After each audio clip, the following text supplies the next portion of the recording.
Es la voz que convoca, que orienta el camino para juntos avanzar. En Despertar Educativo Radio, la voz del directivo.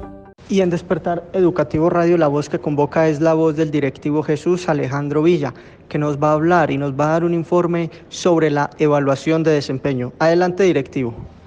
Un saludo muy especial para todos los compañeros y compañeras que nos acompañan esta noche en Despertar Educativo Radio.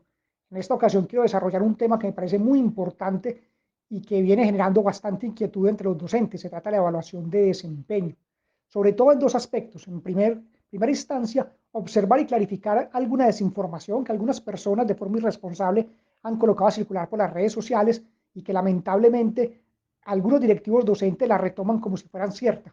Y en segunda instancia, darle una mirada a cómo sería este proceso de evaluación de desempeño en el contexto actual de nuestra labor, en el trabajo desde casa. Decía, hay alguna desinformación que ha circulado por redes sociales y que lamentablemente algunos rectores han retomado como cierta. Por eso es importante que tengamos toda la claridad. Lo primero es que la evaluación de desempeño no ha sido ni suspendida ni aplazada, ¿cierto?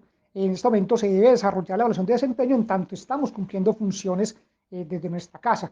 Lo que sí sucede es que en los casos específicos donde un servidor público se encuentre tan aislado que no logra cumplir funciones, allí se daría el aplazamiento, ¿cierto? Como la posibilidad de desarrollar esta evaluación de forma posterior.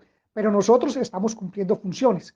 Decir que se aplace la evaluación o que nos aplacen la evaluación como tal en alguna institución sería aceptar o plantear que no estamos cumpliendo ninguna función, cosa que es completamente falsa. El magisterio está cumpliendo sus funciones y además haciendo un enorme esfuerzo para poder realizar este proceso educativo desde casa. En segunda instancia, ha circulado nuevamente la errada creencia de que la evaluación debe hacerse numéricamente o calificarse numéricamente en dos momentos, ahora a mitad de año y otra a final de año. Hay que recordar que desde el 2010, por sentencia del Consejo de Estado, la evaluación de desempeño de los docentes es una sola vez al año, una sola calificación. Lo otro es el proceso que se hace desde el inicio de año hasta el final, donde se da pues los acuerdos iniciales y todo lo demás de seguimiento. Pero la evaluación numérica es solo una vez al año, a final de año. Esto es importante señalarlo porque ya hay varios rectores planteando hacer evaluación numérica ahora. Indagando de dónde sacaron eso, encontramos que retomaron por ahí una circular de otra entidad territorial y que era dirigida específicamente a trabajadores no docentes, sino administrativos, y no sabe uno si por falta de lectura o qué, pretendieron interpretar esto como si aplicara para nosotros. Para nada, eso está claro, es por sentencia, es solamente una evaluación numérica, una calificación como tal, que ustedes ya saben cómo funciona a final de año. Lo demás es el proceso habitual de seguimiento. Con los aspectos generales que rodean este asunto de la evaluación de desempeño. Lo primero es que la evaluación de desempeño aparece por un mandato constitucional, el artículo 125 de la Constitución de 1991, que se desarrolla en el decreto 1278 de 2002, en el artículo 32. Allí se establece, para quienes estamos regidos por el decreto 1278, la evaluación de desempeño. Eso hay que tenerlo muy claro. Nos evalúan los docentes nombrados bajo el decreto 278, que estemos en carrera y hayamos superado el periodo de prueba. Y que además cumplamos la característica de haber laborado un mínimo de 3 meses durante el año en la institución o centro educativo rural donde nos encontramos. ¿Y nos evalúa quién? Nos evalúa el rector, a los docentes y coordinadores, y al rector lo evalúa quien defina la entidad territorial, que puede ser el jefe de núcleo u otra persona que de alguna manera plantee pues, la entidad territorial, nombre o encargue de esta tarea. Las características de la evaluación de desempeño son varias. Es muy importante tomarlas en cuenta. Y esto no ha variado, ojo, esto no ha variado porque estemos en cuarentena, no se ha convertido en algo más, digámoslo, fuerte, radical, no, antes por el contrario. El propio ministerio ha planteado en el anexo 7 de la directiva ministerial 11 que la evaluación debe flexibilizarse. Entonces, lo primero es que la evaluación de desempeño es continua, es decir, se realiza durante todo el año, busca el mejoramiento, se debe basar en evidencias y no en apreciaciones subjetivas del evaluador, es decir, del rector, y debe posibilitar diversas fuentes de evidencias. O sea, un solo asunto no es aquel que nos va a decir cómo nos evalúan o cómo no. Importante tomar en cuenta esto porque hoy, como les decía, la evaluación está vigente, pero debe ser flexibilizarse y no ha sido modificada en términos de hacerla más inflexible, más vertical, no, para nada. Importante entonces, como les decía, mirar el aspecto de la flexibilización y de cómo adecuamos ese acuerdo inicial a las condiciones reales actuales. Hay que ser claros en lo siguiente: las competencias funcionales por gestión siguen siendo las mismas, sigue estando la académica, la administrativa, la comunitaria, y las competencias comportamentales lo mismo, se mantienen las que tenemos en la guía 31. Nada de eso ha sido modificado. Nadie tiene que inventarse por aquí competencias nuevas, que competencia digital, que no, para nada, son las que ya teníamos. ¿Dónde tenemos que actuar en términos de buscar nuevos acuerdos y buscar esa flexibilización y adaptación del acuerdo inicial? En lo referente a las contribuciones individuales y en lo referente a las evidencias que se desprenden de cada una de ellas. Ahí es muy importante tomar en cuenta esto. Lo voy a hacer con un ejemplo para ser muy veloces. Esto puede darse tanto de forma general, es decir, toca cambiar la contribución y la evidencia, o de forma particular, donde se mantiene la contribución, pero cambia solo la evidencia. En el primer caso, una contribución, por ejemplo, dentro del aspecto pedagógico y didáctico de la competencia académica, que un docente de educación física, un grupo de docentes plantearon, era desarrollar un torneo de microfútbol que apunte a la promoción de la convivencia escolar, y esa sería la contribución individual. Y la evidencia, en ese caso, eran las planillas del torneo, el seguimiento del torneo y además unas imágenes fotográficas del mismo, ¿cierto? Hoy en día es imposible hacer el torneo y es imposible hacer ese tipo de evidencia. Entonces hay que cambiar tanto la contribución individual, que sería el torneo, como las evidencias, que serían las planillas y las fotografías pues, del torneo como tal. Ese es un caso. Entonces, por ejemplo, puede reemplazarse por un planteamiento tal como desarrollar una campaña o un trabajo de promoción de la salud, ¿cierto? De la salud en el marco de la cuarentena, cuya evidencia serán unas infografías, serán un trabajo digital, unos informes escritos, ¿cierto? Que hagan los estudiantes. Allí tenemos una modificación entonces, de la contribución individual y también de la evidencia. Pero también puede ser la situación en que la contribución individual se pueda mantener y simplemente tengamos que adaptar o cambiar la evidencia. Ejemplo, desde el área de ética se plantea un trabajo sobre prevención del consumo de sustancias psicoactivas y se iba a desarrollar ubicando en el aula un rincón donde se ubicarían o se tendrían una serie de mensajes elaborados por los estudiantes a manera de póster y se irían pegando y reemplazando cada semana, y sobre ellos en la clase se haría una reflexión y trabajar, ¿cierto? Entonces, la campaña de prevención, que es la contribución individual, y es posible continuar haciéndola, pero lo que no es posible es hacer la parte de la evidencia, que serían esos mensajes, esos pósteres y demás. ¿Qué podemos hacer? Pues mantener la contribución individual como campaña de prevención del consumo de sustancias psicoactivas y evidenciarla por medios digitales, o sea, modificar solo la evidencia, ¿cierto? Entonces miren que son situaciones diferentes, pero también hay la posibilidad o la situación en que no haya que cambiar ni lo uno ni lo otro, ¿cierto? Esto, por ejemplo, en la competencia académica, en lo respectivo a planeación y organización académica, pues si yo iba a hacer una actualización de mi plan diaria, puedo seguir haciendo. De hecho, en este momento la estamos haciendo todos de forma coyuntural por lo que está pasando para responder a la situación. Entonces puede mantenerse, digamos, esa contribución individual, y la entrega, ¿cómo iba a ser? Iba a ser digital, sigue siendo digital. ¿Qué cambia allí?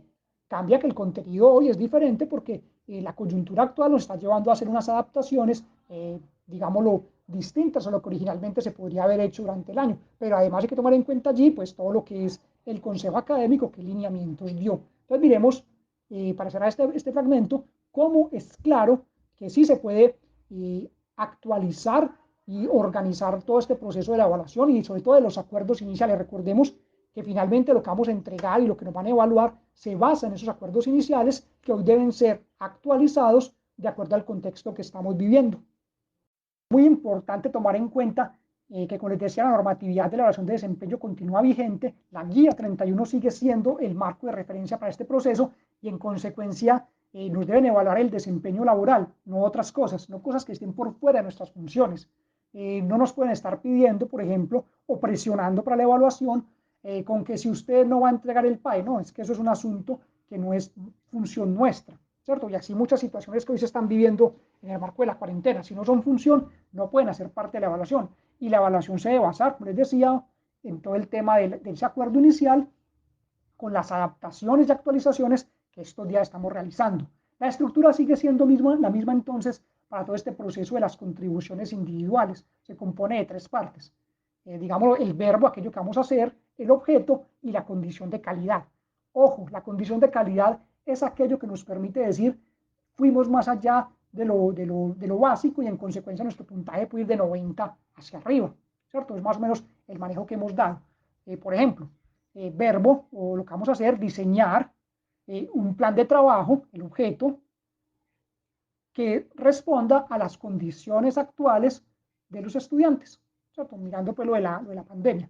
Ahí entonces queda claro a qué nos estamos comprometiendo, cómo, y ya luego cuál va a ser la evidencia, pues el plan de trabajo que entreguemos y que ejecutamos con nuestros estudiantes. Nada que se salga entonces de nuestras funciones. Eso es muy importante, compañeros y compañeras, que los tomemos en cuenta para que no nos presionen con cosas que no tienen nada que ver con aquello que es pues nuestro trabajo.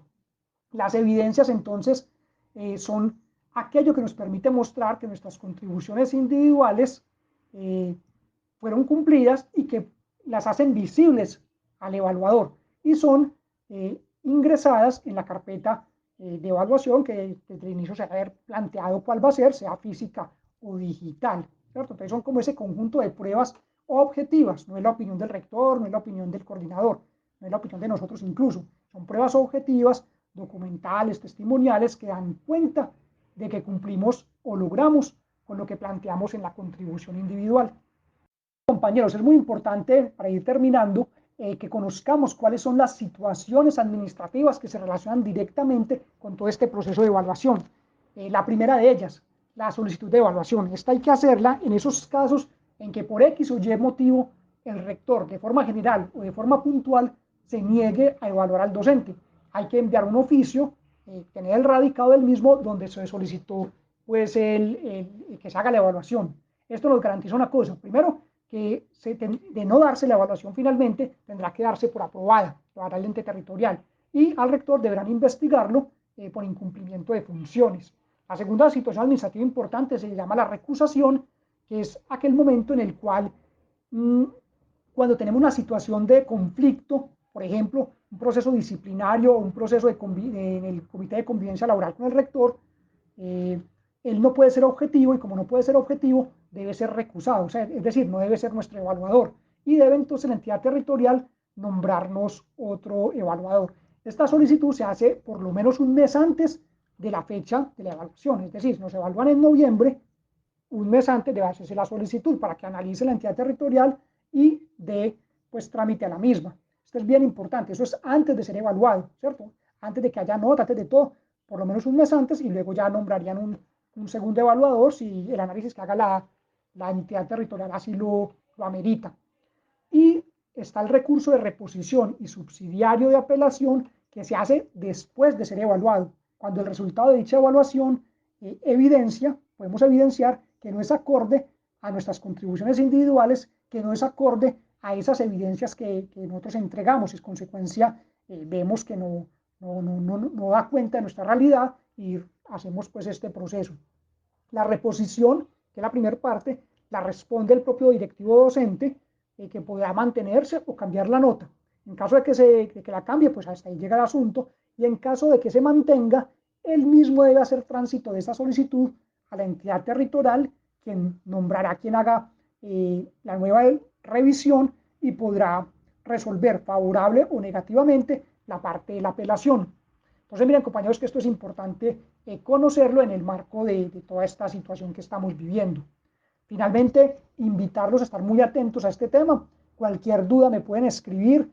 Mi WhatsApp es 315-396-4115. Hemos venido acompañando varios municipios en la función de secretario de Asuntos Pedagógicos de ADIDA y varias instituciones educativas también. Entonces, con todo el gusto nos pueden contactar para acompañar ya puntos, digámoslo, ya más precisos y puntuales. Hoy en el programa hicimos una mirada muy rápida y general del asunto, entonces, pero es importante que la tengan claro. Bueno, compañeros, síganse cuidando mucho en esta cuarentena y nos estaremos viendo. Que tengan una feliz noche.